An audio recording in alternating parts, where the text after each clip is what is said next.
another master at social media advertising and ads. As I believe he's more specialist at e-commerce, as he used to own an e-commerce store that he ran a lot of ads to. So Stan, welcome, brother. Nice to have you here in your studio. How's things going on the e-commerce side of social media advertising? Dynamic. Yes, I like that. As every other niche in the social media marketing space. Tell me, how long have you been doing this? How long have you been running ads and social media for e-commerce stores? So it's been already 4 years. I think even 5. I don't remember actually. It was a long time ago. I started off by it was a pretty interesting story. I used to work in a warehouse, and I started selling the stuff from the warehouse, and then this thing started to expand, and I started creating some websites, putting the products that were in that the warehouse was supposed to sell in my website. Then I figured out the Facebook ads and how to drive traffic to the store, and then people started to see it, and revenue started pouring in, and that's it. Long story short, it was pretty interesting, and just the first year I've managed to scale the business up to 600,000, I guess. In revenue, and the profit margins the pure profit was like 10%, and I was like 20. So imagine a 20-year-old kid from the Eastern Europe, just as you in Bulgaria, doing a 60K a year. That was amazing. But then the struggles came in. When you don't know the basics, for example, product market fit and stuff, unit economics, how to handle taxes.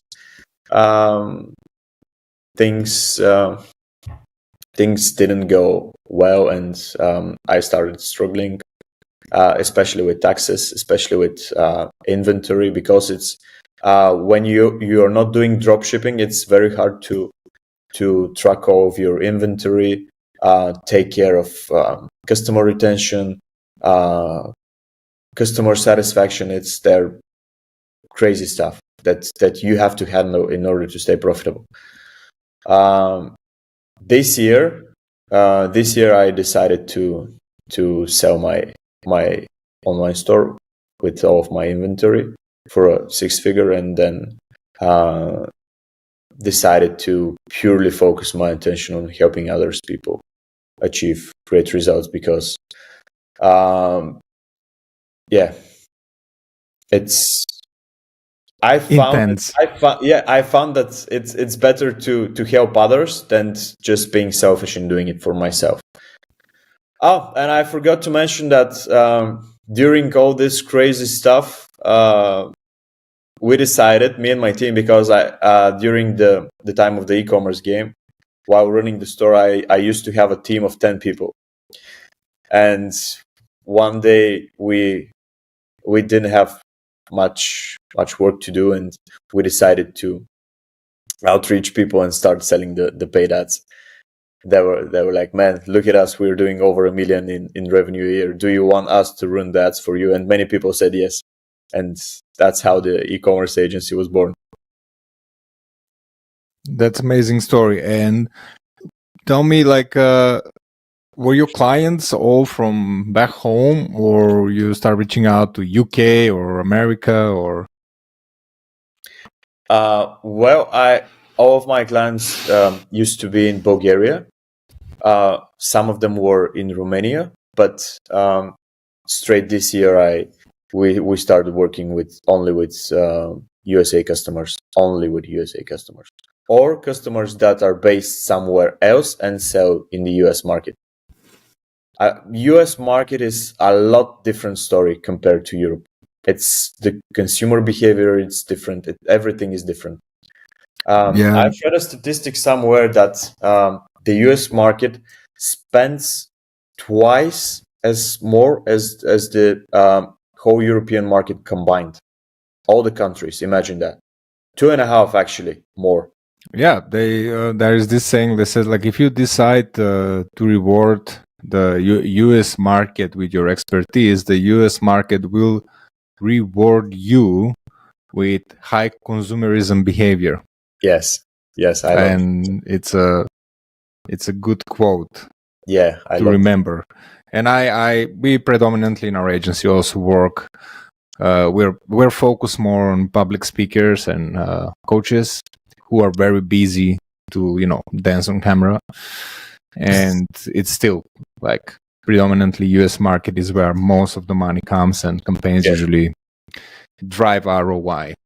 Yeah. So if I ask you like what was the biggest lesson you learned managing your own company, starting from being nobody to building that company? What was the biggest lesson you learn? Or if I rephrase that question, it's like, which is the lesson that repeats, like no matter what new thing you do? This happens to me all the time. I think the universe is trying to play with me. I constantly learn the same lesson. I'm like, oh yeah, like stay focused, man. Like you know what you need to do. So what was the biggest lesson you learned? Focus on the fundamentals. Definitely. Because many entrepreneurs and many business owners have this shiny new object syndrome, that they go from place to place and they don't focus their attention purely on the fundamentals. They don't understand unit economics, they don't understand product market fit, and these are the things that really move the money needle, man. Everyone is focusing on the offers, on the ads and stuff, but they don't actually understand why they're doing this. Yeah, that's very well said. Like I also always tell to people, man, like ads, they always work. Yes. Like it's so easy to run ads. Like what doesn't work, it's what happens after, right?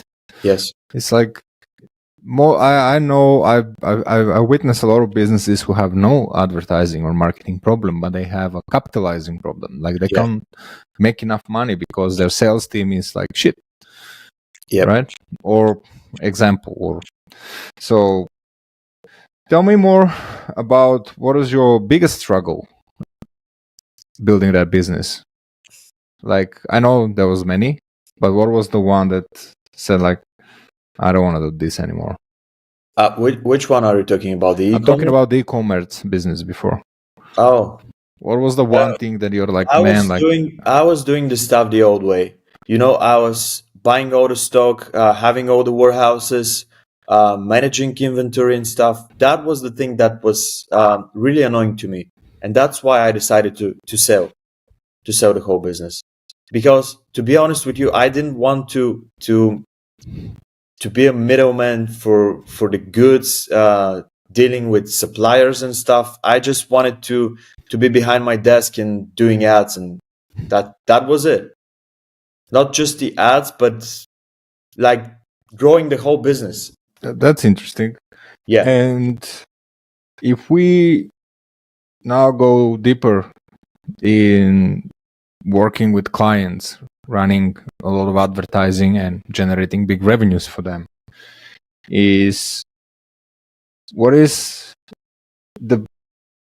what do you believe that most of the people that approach you to hire you, what do you believe they need to learn before they actually jump on an adventure on advertising on social media? So we both got clients.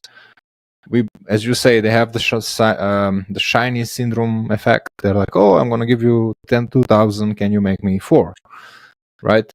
And you're like, need to be like, wait, like there's a lot to do before we get there, right? Sometimes we all get lucky, right? Yes. But what do you believe is like the thing that you constantly have to explain to business owners so they can actually understand how this world works? The thing that I constantly have to explain to people is that they need to become better entrepreneurs in order to run better business. And the ads don't sell the ads just don't. It's not a validation for the business. I mean, you can't be a magician and just run ads and expect this whole thing to be profitable if the backend it's not good. That's what I'm constantly trying to. And it's not an easy task to explain that, right? Yes.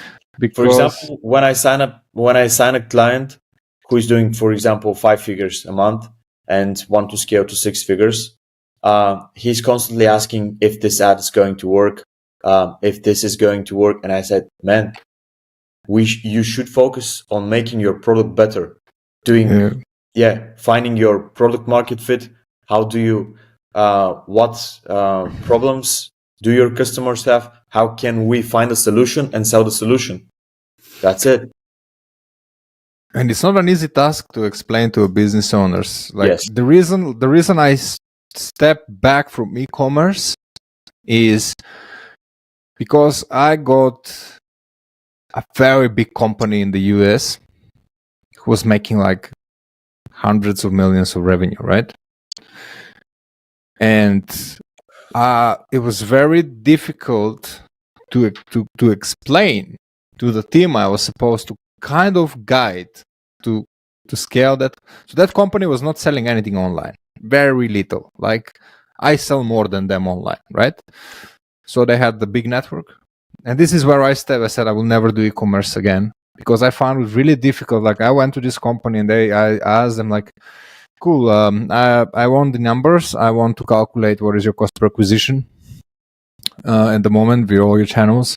So I want to have like understanding of how much does it cost us to acquire a new customer, how many of them purchase after 60 days, after 6 months, what are our tactics to make them purchase after 90 days. I want to see how much full LTV we are actually generating out of these clients. And I want to have, so I can set up some targets with how much should I want to drive the cost per acquisition down, how much should we have profits in the end. And the question is, like, you just run the ads. We don't care about these things. And then I was like, how can this company make 100 millions in revenue and they don't even know their cost per acquisition? And how am I supposed to go to this guy who's multi-millionaire? He's actually famous, right? And like, who am I? How am I going to convince you to trust me, right? When he has the ego, which is fine, absolutely earned, right? It's not like a fake ego. He knows what he's doing. But how am I supposed to explain to him the online world, right? And I face kind of the same issue with the smaller businesses, and I was like, I'm not gonna continue doing e-commerce. I'm gonna go back and do what I do best, and that's lead gen and coaching and working with coaches and public speakers, because with them it's a little bit different, right? Yeah. And it was the same. It was the same struggle, and I was like I cannot spend. I had a huge budget allowance. It was like I was basically sweating on how much money allowance I have to spend on daily basis, right? And I never spent a single penny, because I said, if I spend your money, I have to spend them with confidence rather than just, spend your money and then be the guy who lost you the money. Because and then the whole team was very mediocre, and I was like, we don't want to do this and we don't want to do that. And I was like, then we cannot work together, right? Yeah. And that was the biggest struggle I had in the e-commerce world. And I was like, how do I explain these people this stuff, right? Yeah. Like, why they're and it's hard because they make their money and now they're confident, and it's hard. Yeah, definitely. To put the idea, because they did something, it worked, right? But now when you need to get to the next level, you need to do the stuff that you need to do to get to the next level. Absolutely. And this is also the big problem that most people come to us when things are not working. Do you face that as well? Yeah. They come to you after you give your expertise. They start asking questions, and they start to doubt your expertise. And every time I'm like, man, why are you coming to me and hiring me? I don't get the point of doing this. You're paying for somebody to scale your business, and then you start to give your own your own opinions. Opinion is fine, but to forcing it, I don't get it.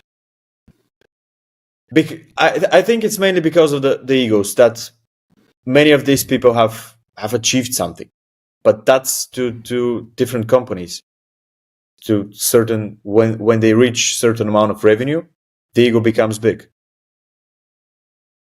No, I mean that's absolutely understandable, right? But it is like if anyone looking to start into the advertising world, beware. This is a big issue you're going to have to face, and I personally haven't figured it out how to deal with it. So the way I deal with it is like from the first meeting I have with them, before I actually get their money, I crush all their freaking expectations, and I tell them this is not going to work until you have 6 months and $30,000 to spend without getting any results. Are you happy with this? Like, do you want to run this kind of a test with your business or you don't? And that kind of protected me from needing to go and explain to people. I just mind blowing that. Yeah, like every single business owner I ever met in the last 7-8 years doing this, right? When I asked them, what is your cost per acquisition? How much does it cost you to get a client? Every single one of them said nothing. I was like, wait a minute, you have 150 employees, right? Like, what do you mean nothing? Like, what are you talking about? Like, how much does it cost you to acquire a customer? Nope. Like, I never met till now anyone that says, yeah, it cost us $75. Never. You know? It's like, so I'm like, am I the crazy one here or? Long story short, just prior to our meeting, I had a call with some Chinese company that is selling in the US, and they were doing like 22 million a year. And I asked the same question: what's your cost per acquisition? And they asked me, what is that? It's insane. 22 million in a year. Imagine. Maybe we are crazy, bro. Maybe we are crazy. Right? But man, imagine 22. It's not little money. 22 million a year. Yes, but you know, like some things to some people just happen, right? Yeah. Or they have a great product and people want it. Like if Apple doesn't know their cost per acquisition, they're still going to sell 100 million phones worldwide.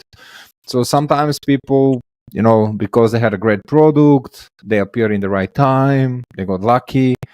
In my case, working with public speakers and high-end online coaches, the big issue they have is like most of the high-ticket business come from their network, right? They have a powerful network. Yeah. I mean, powerful network. Like every single person in their network is worth 10, 20 million, right? Yeah. Definitely. And when they have a retreat or they have a new program, they just go to their network and they make $500,000 in like a week. Yeah. Right? Because their network is very powerful. And when they approach the cold world onto the internet, like they expect that the cold world will react the same way like their network reacts, right? And I'm telling them, like, I don't even know who you are. Like, why do you think I'm going to give you $5,000 or $10,000 or $20,000? Right? You need to work to convince people. And if what do you think is like what annoys you the most on social media? What annoys you the most when it's about advertising and social media, you know, with the gurus and stuff? False claims. Definitely. Over promising and under delivering. That's what annoys me the most.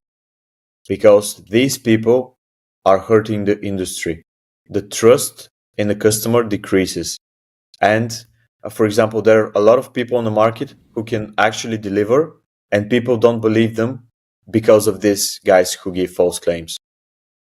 That's the thing that annoys me the most.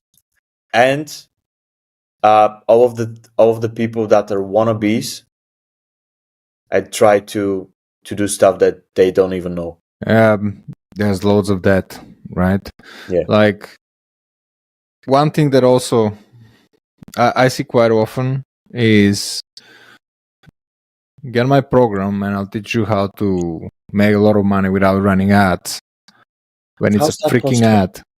It's an ad. Yeah, right? yeah. How's that even possible? I mean, have you?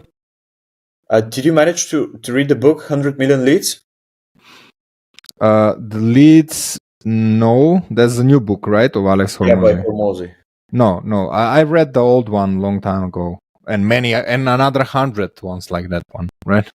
Yeah, the book is good. Actually, he's explaining about the 4 core ways of getting leads. The first one is the warm outreach. There, he's explaining about the people that are in your environment, the close friends, etc. The second thing is the cold outreach, which is basically cold DMing, cold emails. What else? Cold calling also. Cold calling, bro. Yes. Yeah, of course. Third thing is content creation. It's one-to-many. You create a piece of content, you post it on social media, people see it, and if they find it valuable, they reach you out. Just a second. If they find it valuable. If. The fourth and most efficient thing of them all is the paid advertising. The paid outreach method. Because you can reach to enormous amount of people. The way he thought it is that you actually expose what has worked for you and just give a call to action if you're interested, for example, in this way, that what's helped us bring us more customers or revenue, etc. Book a call with me. That was it. It was basically a case study of how he's doing things. And it's that freaking simple, isn't it? Yeah. Like the way I enter in this world, Stan, is like it's so bizarre. But it was like it's so I used to be a personal trainer, even I look like a chubby fat teeth. I don't want to say it here, so Spotify doesn't shut me down. And I was very busy, like I was making very good money, but I knew like selling my time in the gym floor or going to train these rich people, it's not going to work, right? It's not scalable. I come to a point where like I was charging people 80 pounds, British pounds an hour for a session, while the rest of the industry is 35 in London, 40, right? And it was still like I was dead, you know? And I was like, okay, I want to, how do I get out of all of this? And then I found a guy online. I paid him 8,000 pounds and he gave me a business plan, right? And that business plan was about starting boot camps where you can train like 1,000 people in a group, right? And I was like, fuck it, let's do it. And the plan was 95%, how do you manage all things and leads and stuff. Nothing that I didn't know already, but I just didn't have a structure about it. Right? I couldn't put it like, this is what you do, then this is what you do, then on Wednesday you do this, and then on Thursday in the morning this, and then Thursday evening you do this, right? Like I just didn't have, like, because I was an experienced salesman and I sold fitness for many years. Even the hardest way, like literally taking strangers on the gym floor and convince them to give me their money, right? And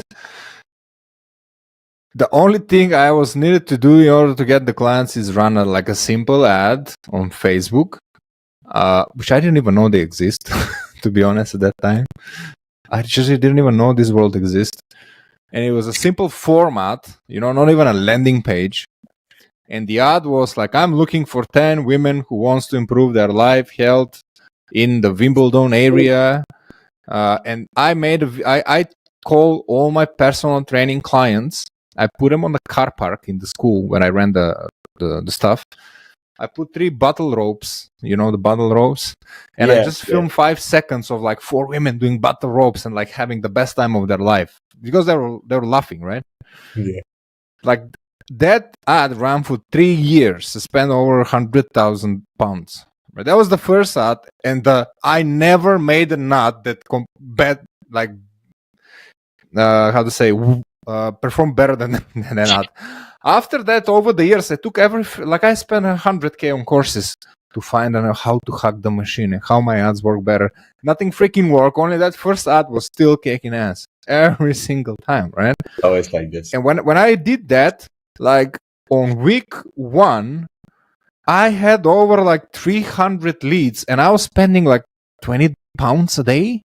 I had to call like 150 people a day because they're just coming up and then you need to follow up, right? I just didn't know what to do. Like I was just 8-9 hours on the phone. So I quit the gym. And on the first week of launching the bootcamp, I signed up 19 people that pay me £300 for a 6 weeks program to train on the car park. You know? Wow. And then is when I said, how the teeth? I didn't know about this. Like I'm, 27 years old, and I don't have a clue this world exists, right? And the first thing then the idea went to my head was like, I'm going to make this a success, and as soon as possible, I'm going to start an agency and show people like how much money they're missing by not knowing about this, right? Yes. Like that was, my idea was not like, oh my God, I'm going to grow a big fitness business. I was like, no, screw that. Like, this is insane. I need to learn more about this. Like, I need to show people this insane tool, right? And then since then, until today, I still don't know why people make content. You know, I make content. I don't understand why. If you ask me why, I'm like, maybe because I did it for too long now. But content is the last thing you should do, right? Yeah, I mean, there's a caveat to the content. You have to build expertise first, and then you show it to the world. You know, these videos, like, they piss me off. But, like, when I started the agency, because I knew all the rest, right? I was like, I want to add a layer of organic content as well. And I learned, I paid a coach, I learned how to make content, right? And I grow it to very quickly, 5,000-6,000 in probably 2 months, starting from zero. But I made $0 from that. And I said, okay, this can go to hell. I knew this is not going to work, but I just wanted to learn about it. It made me a better advertiser, right? Of course, yeah. And then I just went and like start calling companies and stuff. And I know you make a lot of content too, right? So why do you make content? So the main reason why I make content is to feel all my actions throughout the journey. How I am thinking, and I want to look back in years and say, well, I was such a fool. That's a nice one. That's a nice one. Like I even look now and I'm like, I'm a fool. Like, why do I do this? Like nobody cares. Yeah. I explain content. Sorry, go for it. Yeah, sorry. The other thing mainly that I make content for is there are a lot of connections. You can make a lot of friends, a lot of connections by making content. And the content is the reason why we are now talking here in this podcast. That's true. Yeah, and adds a layer of social proof. And it also I would say builds a personal brand which is a great asset. It's add some assets to your name. That's it. Yeah. Like I feel like I want to throw up every time I see people tell people that the first thing they need to do is start making content, right? And I'm like, you're never gonna quit that shitty job if you start making content. Like the chances of people want to work with you randomly because you're making content is very low. I mean, all these gurus that teach content creation is like, they don't teach content creation. They tell them to go and DM 100 people a day, 2,000 people a day, like DM. Like they tell them to do cold outreach. They're not teaching them, like the content they're teaching them to make doesn't bring the leads. Yeah. Right? And I bought a lot of courses just to see what they're selling. And it's always like, oh, you need to engage, or you need to build the community. Yeah, but that's like basics, right? Yeah. In sales. And I always say content for me is just to improve overall conversion. At the moment. Yeah. And that's how I understand it. I'm not against it. I make it. I like it. But if you want to make money, like learn how to use the premium features of the platform rather than becoming an expert at the free features of the platform, right? And what is the biggest what is the, if I say like, what is the most successful campaign? But when I say campaign, I mean as a complete customer journey campaign, not like an ad campaign, like campaign, funnel, purchase or a lead event afterwards, that you ever kind of said to yourself like, damn, I can replicate this so many times and it's going to work again and again and again, because we encounter these beautiful problems, right? Like you try to fix something and then you fix it and it's like boom, it explodes at one point, right? You get the copy right, you get the ad right, you get the funnel right. Like, which kind of campaign you found? I'm not asking a technical question here to tell me, oh, I set up in the ad set and it was like did this and no. I'm asking like more philosophical answer to it. What was that campaign selling? Was it selling an outcome? Was it selling a pain point? Was it selling the features and benefits of the client or of the product? Doesn't make sense at all. Yeah, we got one particular customer that is selling print on demand, but the way he does it, he owns the factory actually. Mm-hmm. Printing the paro in his warehouse, and this thing is crushing it. He's doing over 2 million and a year in Europe, and he started from zero, and we've managed to make this in 1 year. I'm telling this in Europe because in Europe it's different. The consumer behavior, it's not that upgraded, just as the United States. In the United States, 2 million may seem nothing because we have customers that are doing these figures in a month. But in Europe, it's different. Starting from 0 to 2 million, it's a lot. Oh, no, of course. Yeah. And he's having a unique selling proposition. He has focused on the basics of the business, finding the product market fit, finding the right people to sell the product to, finding the great product or the mechanism, whatever you would like to say it. Also, we were not selling transformation because what kind of a transformation you can sell with clothes, with print on demand clothes? It's either you buy it or, I mean, you can still sell some kind of a transformation, but it's hard with print on demand clothes. It's a low ticket product. But the thing that we managed to do it is find a group of people with specific. It wasn't a problem, but it was under specific circumstances, and we found that the price point, the amount our target niche was willing to pay for this product, and this thing crushed it, really crushed it, and he's continuing to scale right now. That's you mentioned a keyword there. Keyword I really would like to expand a little bit more about it. You say price point. So Yes. I try to talk to a lot of people and tell them like, how did you come up that this is worth $300? They're like, oh, it's worth way much more than that. I know it's worth, like, do you know how valuable it is? And I will be like, no. And honestly, I don't care. But what is your concept of proof that this is worth 300? Do you know who decides that? Is audience, not you. Definitely. Right? Definitely. So you mentioned that, and I want you to tell me more about like what should a business do before they decide, in your experience? Like, if somebody's now want to sell an offer, whatever that is, e-commerce, coaching, whatever that offer is, like, how do they construct their price? Because as I said, everybody's like, this is worth way more than I'm selling it for. Okay, so first things first, we have to have a niche, a specific group of people with specific problem under specific circumstances. that's this thing. It's not dependable on the other aspects that I'm going to talk about right now. So the second thing we have is transformation, the promise you make to your audience.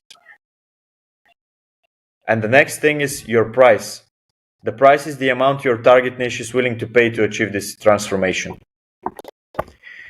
So this forms the market. This points a group of people who desire a specific transformation and possesses the financial capacity to act on that desire.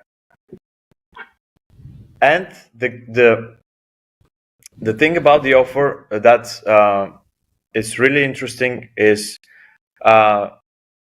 the perceived value of the offer itself should be high, and it should be like 5 to 10 times more the price. For example, if we sell something for $5, the perceived value should be $25 or even $50 to see how people actually react to different price points. I find out, especially selling online coaching, I find out that after all of these things are in place, right, that you need to have like a pricing strategy, right? I tested this several times and it always worked. And even though the business owners not always like it, right? And I'm telling them like I had a client and they came and said, "Oh, we decided to increase the price from 300 to 550. I have a coach who told me I'm too cheap. People think I'm too cheap."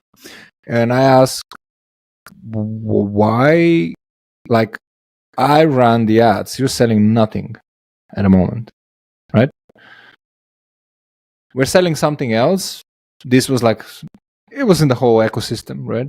Yeah. But I have access to the numbers and you're selling like 3 a month. Like, how did you come up with the idea that you should be selling it for 500 and from 3, I think it's to 550, right? Like, or I want to know how did your coach come up with that idea, because it's very interesting. I want to learn, right? I want to learn because I don't see any indicator that we need to increase the price. And they increase the price and then everything else starts to suffer. Even my ads, even the other offer I was selling, because now they start looking like too expensive and they don't care enough to charge people that much, right? And I always do with everybody else, like, hey, you can't just go and like, I think this is valuable $1,000. I'm like, why you don't try to sell 10 for 300 first, right? Get a feel for the product, get a feel for the, like, there's a reason in every supermarkets, all the big companies give you like samples of food, right? Yes. So they can see actually they're doing experiments. They do actions and they drop the prices to see if like people are gonna rush and buy the cheese from the shelves if it's cheaper. So they know like, oh, they're not buying it because it's not good, because it's too expensive at the moment. So they like, you need to have a system to decide. And there was cases where as we increase the prices, the ads get smarter over time and we're still keep on getting the same amount of new clients buying it, even if we tripled the price in 6 months. Yeah. Right. And we're like, okay, we didn't lose money before, but we got smarter. Right. Yeah. And that's another thing that people have to understand, that the price is not what you want it to be, the price is what people are willing to pay for. Am I right? Absolutely. Absolutely. With e-commerce though, it's a bit different because you have to maintain more than 80% gross profit margins in order to stay profitable, because you have to run all these discount offers and stuff, and you have to play with it. And but though, if you for example, if the business is making 200 500k a month, then we got to make sure that we actually start becoming one of the most expensive players on the market. And the reason behind this is to actually to crush the competitors by becoming more on the premium side of the things, if that makes any sense to you. No, of course, but that's not just going to happen by increasing the price. You'll have to look more like a premium brand. There's a lot of work behind it, right? It's not like we're just going to run an ad to more expensive price and people are just going to be, oh my God, they're better than us. Like, no. It takes rebranding. You never know, right? It's a big step to make.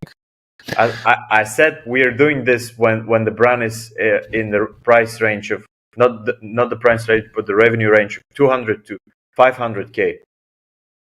That's where we can decide to if it's going to be to become the most expensive player on the market, or multiply the front end products to allow you to convert different visitors.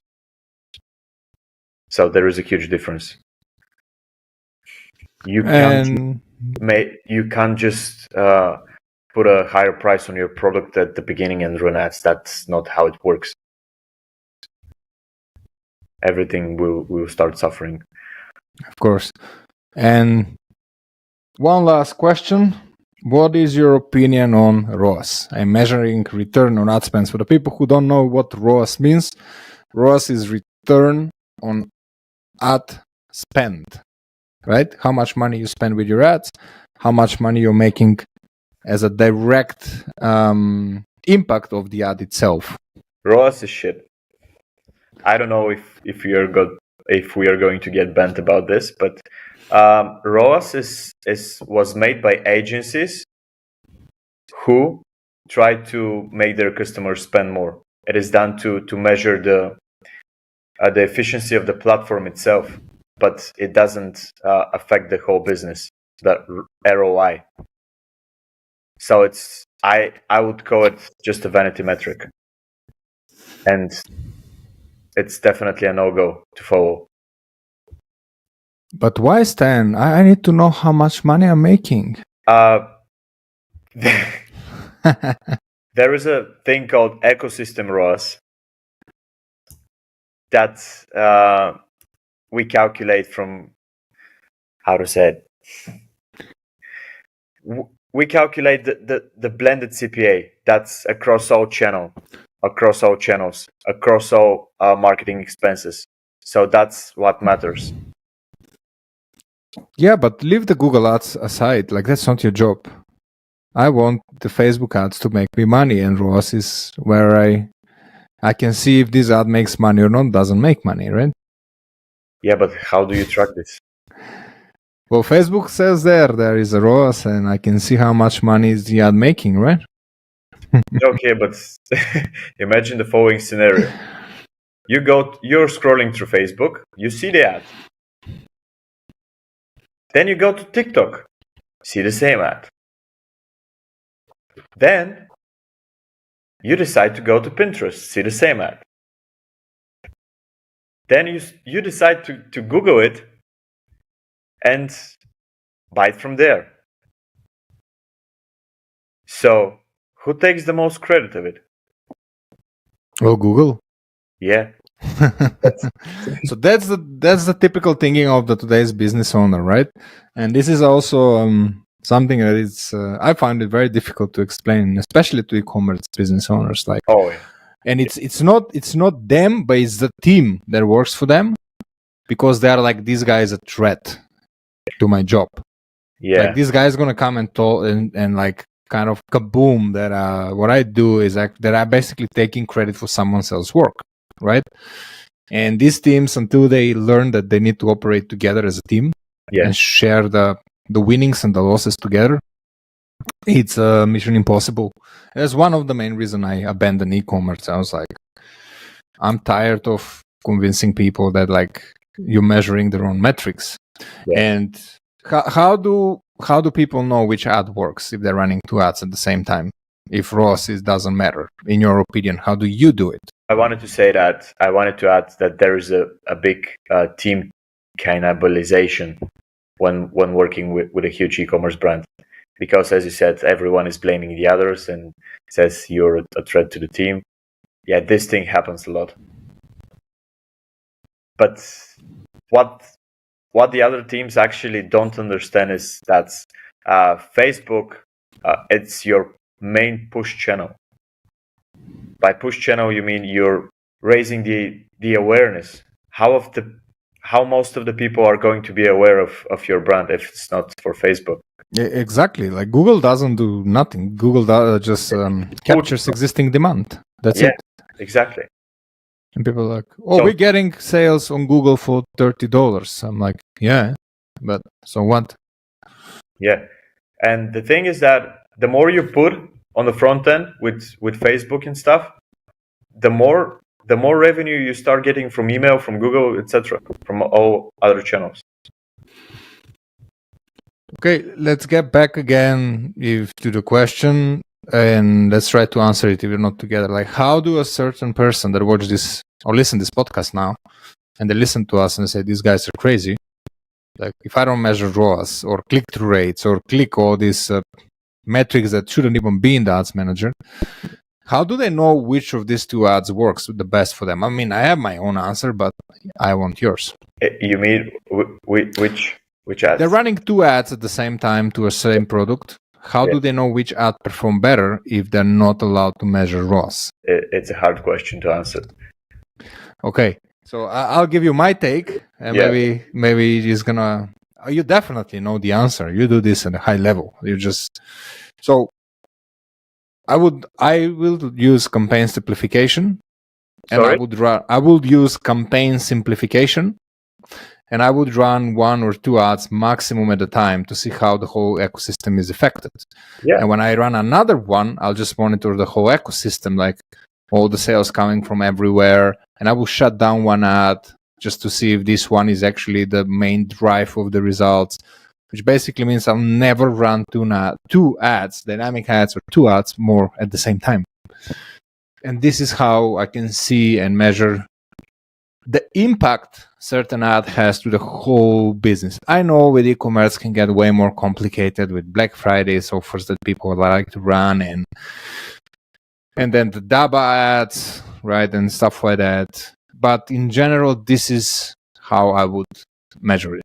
Like I will run an ad and I'll see what happens in the back end stuff. And I'm not going to run 10 ads at the same time, so I have no freaking clue which ads actually is moving the needle, right? Definitely no go. Yeah, so I focus on account simplification. That's it. Maximum 3 to 4 campaigns. Sorry. Cool. I'm even deeper. I'm just run one. I'm like one campaign and no more. No more. It is harder. It takes longer to test stuff around, but it makes me have a clear vision of what actually moves the needle faster, rather than being like an addict on the platform, like starting owning. Because I've been that guy who refreshed the screen, you've been there too, like refreshing the screen and like, what happened? Do I have a lead? Do I have a sale? Like, no, okay, let's refresh 5 minutes later, right? To be honest, right now, we have a team of media buyers that are taking care of this stuff. I'm more like I focus my attention on the product market fit mainly. And what I enjoy doing more is actually finding the our buyer persona's pain points and actually finding a better solution to their problems. That's what I'm trying to convince my customers right now to do. Actually, I try to coach them to become better entrepreneurs rather than focusing on Facebook ads and all of the crazy shit ads. Because at the end of the day, the ad has only one job. That's to sell the click, to drive customers to your website. And you have to communicate your offer through the website. And all the because at a certain level, the landing pages and the offers are what's moving the money needle. The ads it just grabs the eyeballs. Yeah, and that's where it stops, right? That's where it stops. I mean, there are exceptions when people have Jordan shoes and then you just buy them, no matter what it says. And one more thing, I know you're very big on copy. and you talk a lot about in your content about how like copy is like the king of, how do you say, of ads or sales. Like if you don't have a great copy in general in your funnel, you're not going to make it. So can you tell me more about like what, like if we let's say we talk about the ad, right? Most people also focus just on creatives and stuff, but what when you mention in your content like copy sales, like what do you actually mean? Give me like a generic answer to that. Direct response copy. That's what I mean. Make them, I don't know, just spark their interest. Make them want to click the ad. Just my favorite framework is the hook story offer from Russell Brunson. It's a timeless framework. You know, if everything, but in order for this to happen, you have to have your research done beforehand. Who is the person that you're selling to? What's their main pains? What's their fears, anxieties, etc. And then you address this in the headline, and then your story has to resonate with them. And then you give your call to action, and that's it. Yeah, I've read all those books multiple times, and I think it's better to read those books than go to college or university. What? Anyway, I think it's better to read the ClickFunnels, Russell Brunson's book, and that's all you need to learn in life, basically. Unless you want to be a doctor, that's different. Right? It's not enough. You have to dig a little deeper. You have to go to Ogilvy's, Quote Hopkins, Breakthrough Advertising. What else?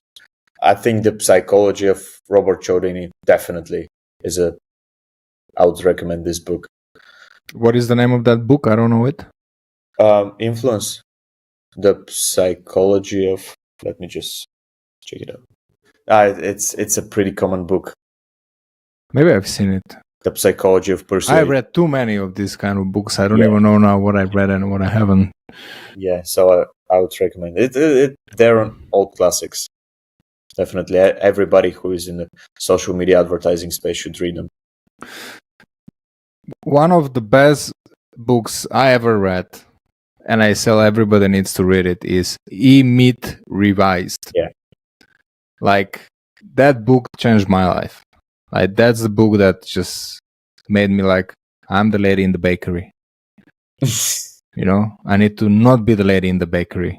You know, I need to learn how to step out of the shoes, stop being the lady in the bakery. And that teaches you how to like think in order to become a business owner rather than having a job for yourself, right? Yeah. And doing all the stuff yourself. There are a lot on the topic.